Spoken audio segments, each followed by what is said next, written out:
Washington State University. Go Cougs!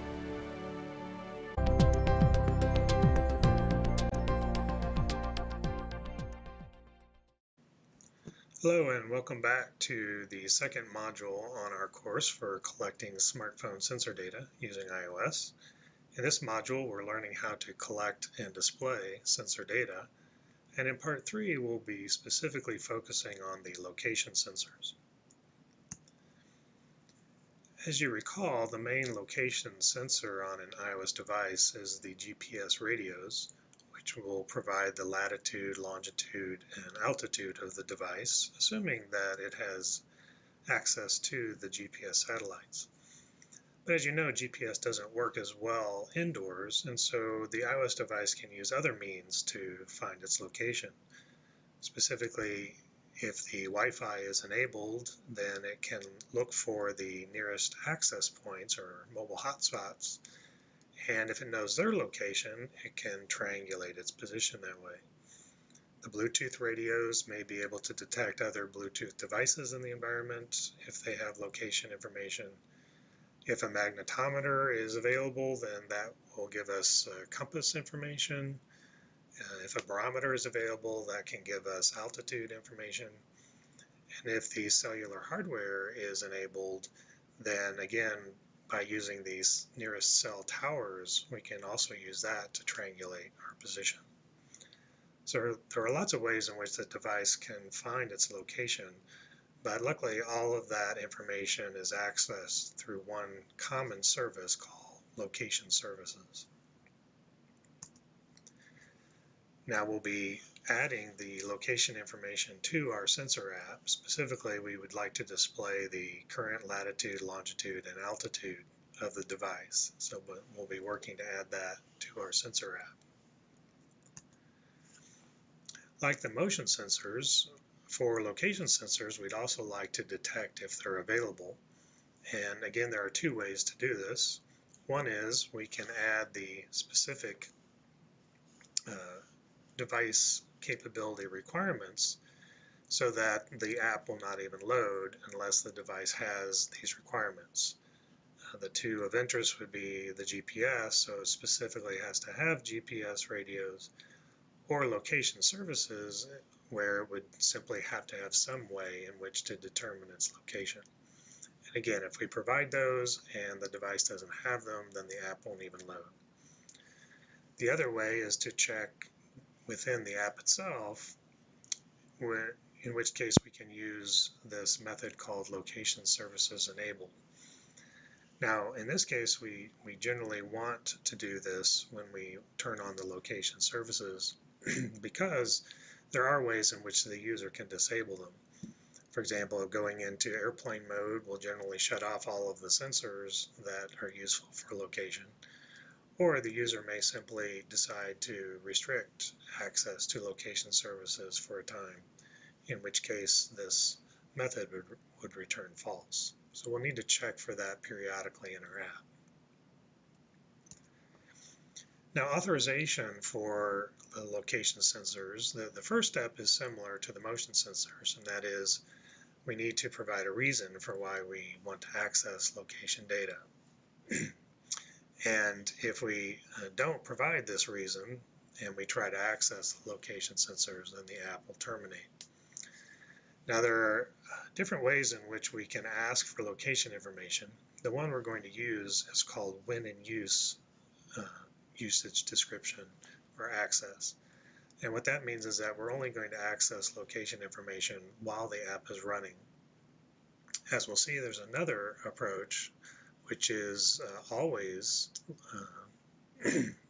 access, which means that even when the app is not running, we may still want to access the location and perhaps wake up the app if the location needs to be processed. Now, we're not going to use that. It's kind of an advanced technique called using background modes, which you can look into. But for now, we're just going to use the location when the app is actually running. So let's go into Xcode and add in this usage description as our first step for authorization. So I will go to our desktop and start up Xcode, and we'll open our sensor app.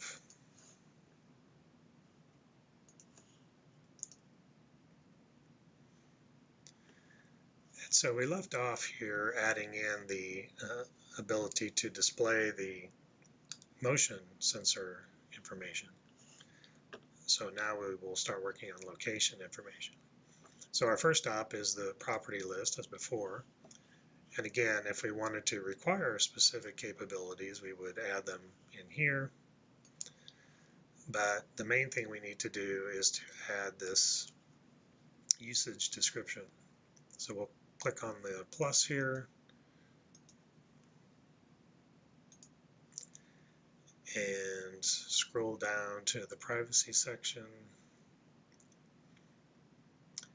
And here you see the 3 usage descriptions that we could choose from for location. Now the second one here, location usage description, that one is actually an old version and it's deprecated now. When we didn't want to distinguish between using location always or using location just when the app is running.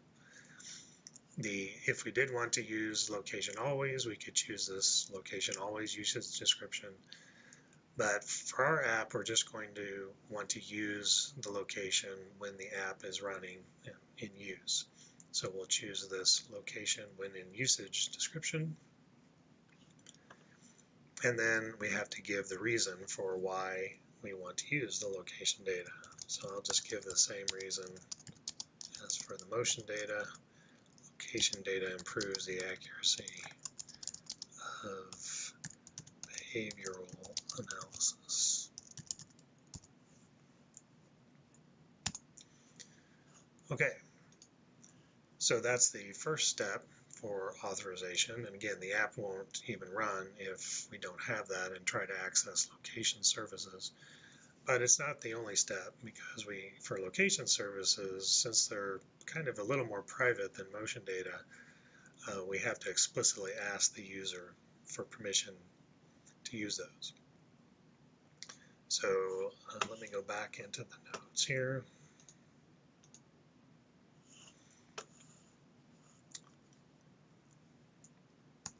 So the second step for authorization is that first we need to ask the user for permission for authorization. And so eventually when we add that capability, when the app starts up, we'll see this alert pop up, which is asking the user if it's okay to use location data while the app is in use. And you'll notice that it provides or displays the reason that we typed in. So the user can allow or not allow that access.